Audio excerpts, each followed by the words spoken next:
আমরা চাই অতি দ্রুত আদেশের বিষয়টি নিষ্পত্তি হোক। গতকাল থেকে দেখছেন হা না এর বিষয়, অর্থাৎ সংস্কারগুলো, মৌলিক সংস্কারগুলোতে একটি প্রস্তাবনা এসছে।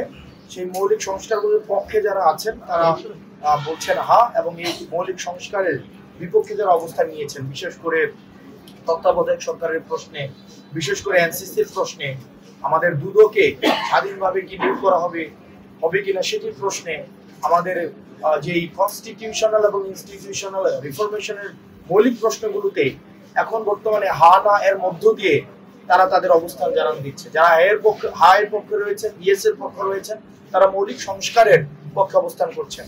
অন্যদিকে যারা নায়ের পক্ষ নিয়েছেন তাদের এই জায়গায় বিষয়টি স্পষ্ট হয় যে মৌলিক সংস্কারের যে বিষয়গুলো এসছে সেটির বিপক্ষে তারা অবস্থান নিচ্ছে।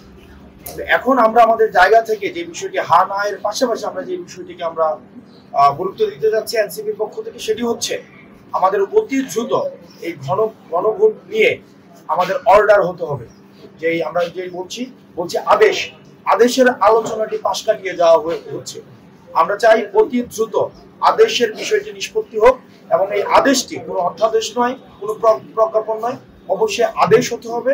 এবং এই আদেশটি আমাদের এই গণঅভ্যুত্থানের মধ্য দিয়ে যিনি প্রধান উপদেষ্টা হয়েছেন ডক্টর মোহাম্মদ ইউনূসকে সেই আদেশটি জারি করতে হবে। কোনো ফেসিস্টের রেখে যাওয়া, আমাদের যে ফেসিস্টের লিগেসি যিনি ধারণ করছেন চুপ্পু, এই আদেশ দেওয়ার কোনো এখতিয়ার নেই। এবং এই গণঅভ্যুত্থানের লিগেসি হিসাবে ডক্টর মোহাম্মদ ইউনূসকেই আদেশটি দিতে হবে। এই বিষয়টিও আলোচনায় পাশে হওয়া উচিত। এটা নাম্বার ওয়ান হচ্ছে যে বিএনপি এবং জামাতের সাথে যে দূরত্ব তৈরি হয়েছে যেটি বলছেন সেটি সত্য নয়। আমরা যে বিষয়টা হচ্ছে ক্রিয়াশীল বাংলাদেশে যে রাজনৈতিক দলগুলো রয়েছে তাদের সাথে, সবার সাথে, প্রত্যেকটি রাজনৈতিক দলের ওয়ার্কিং রিলেশন থাকে। সংস্কারের পক্ষে যারা অবস্থান নেয়, এবং হচ্ছে আমরা দেখেছি যে বিভিন্ন সময় আমরা যে সংস্কার প্রস্তাবনা দিয়েছি সেটির সাথে কখনো আমরা দেখেছি জামাত একমত হয়েছে, আবার কখনো কখনো তারা তাদের অবস্থান পরিবর্তন করেছে। একই জিনিস আমার বিএনপির ক্ষেত্রেও হয়েছে।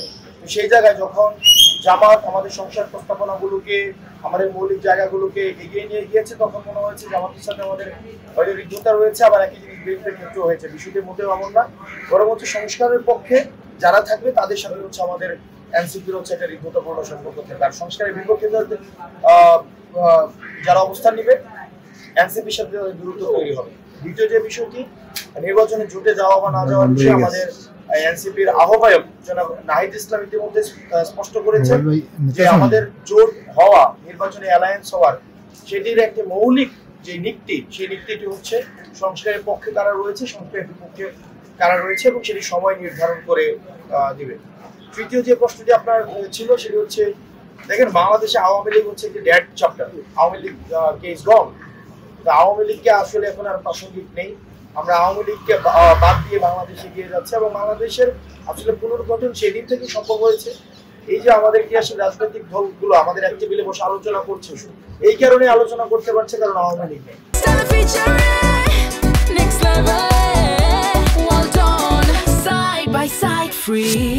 তো বাংলাদেশের রাজনীতি পুনর্গঠন সেদিন থেকে শুরু হয়েছে যেদিন আওয়ামী লীগ বিহীন বাংলাদেশ শুরু হয়েছে। তো এই ক্ষেত্রে আওয়ামী লীগের আবার পুনর্বাসন, আওয়ামী লীগের আবার হচ্ছে আপনার কোনোভাবেই সমঝোতা, এই প্রশ্নগুলোই অবাঞ্ছিত, বিশেষ করে এনসিপির কাছে এটা কোনোভাবেই সম্ভব না। তৃতীয়ত যে বিষয়টি সেটি হচ্ছে, আমরা দেখেছি যে আপনি বলেছেন যে বিএনপি এবং জামাতে ইসলামী, সেটি হচ্ছে আওয়ামী লীগকে কাছে টানার একটি বিভিন্নভাবে বিভিন্ন প্রতিষ্ঠান আমরা সোশ্যাল মিডিয়াতে দেখেছি যে করা হচ্ছে ভোটার হিসেবে। সেই বিষয়টি আসলে দুঃখজনক যে সেই বিষয়টি আসলে তাহলে বিগত সময়ে যে আন্দোলনগুলো, যেই বিএনপির ত্যাগী নেতারা মাঠে ময়দানে যারা জীবন দিয়েছে, রক্ত দিয়েছে, ঘাম দিয়েছে, শ্রম দিয়েছে, যারা পালিয়ে থেকেছে, ঠিক একইভাবে জামাতে ইসলামের আমাদের ফেসিবাদের সময় যেসব ভাই বন্ধুরা আমাদের গুম হয়েছে, আমাদের হচ্ছে রক্ত দিয়েছে, রাস্তাঘাটে জীবন দিয়েছে, এই স্বৈরাচারকে তাড়াতে তাদের রক্তের উপরে দাঁড়িয়ে আবার সমঝোতা করা হচ্ছে। যে বিষয়টি আমরা সবসময় বলে আসছিলাম যে আন্ডারগ্রাউন্ড ব্যাকডোর কি করছে, আপনার ব্যাকডোর সমঝোতা করছে, এই বিষয়টি আসলে দিন দিন স্পষ্ট হচ্ছে। এবং আসলে তারা তাদেরকে জনগণ ভোট দিবে কিনা, তাদের এই ধরনের এই ব্যাকডোর সমঝোতার কারণে এটি আসলে ভোটাররাই নির্ধারণ করবে। আমার কাছে মনে হয় না যে এটি খুব বেশি ফলপ্রসূ। নির্বাচন কমিশন যে সিদ্ধান্তগুলো নেয় সেই সিদ্ধান্তের কোনো নীতিমালা নেই। মানে সকালে ঘুম থেকে উঠে মনে হয় যে এটা দিবে, যে মাইক মার্কার মাইক দেখছে, মাইক দিয়ে দিচ্ছে, মোবাইল দেখছে মোবাইল মার্কা, ট্রাইপড দেখছে ট্রাইপড মার্কা, ওই যে সূর্য দেখতেছে উপরে, তো ওই দেখাম যে ওখানে সূর্য মার্কাও আছে, মানে সূর্য মার্কা।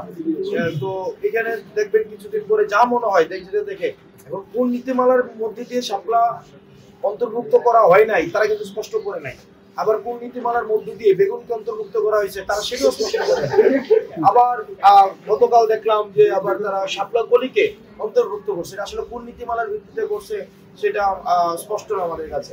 সেজন্য আমরা বারবার আসলে যেটি ফোকাস করছি সেটি হচ্ছে নির্বাচন কমিশন এভাবে আসলে উইংসে গেলে চলতে পারে না, তার একটা নীতিমালা থাকতে হবে। এটি জনগণের প্রতিষ্ঠান, সাংবিধানিক প্রতিষ্ঠান, সাংবিধানিক প্রতিষ্ঠান নীতিমালার ভিত্তিতে কিন্তু চলতে হবে, কারণ নিয়মের ভিত্তিতে চলতে হবে।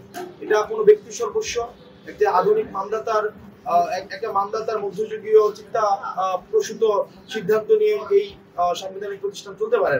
তো সেজন্য আমরা যেটি সবসময় ফোকাস করে আসছি এনসিপি, সেটি হচ্ছে আমরা নির্বাচন কমিশনের আসলে নীতিমালাটা দেখতে চাই, যে নীতিমালার ভিত্তিতে তারা মার্কাকে অন্তর্ভুক্ত করে, আবার যে নীতিমালার ভিত্তিতে তারা অন্তর্ভুক্ত করে না, আবার যে নীতিমালার ভিত্তিতে তারা বাদ দিয়ে দেয়, এই নীতিমালাটা হচ্ছে আমাদেরকে দিতে হবে।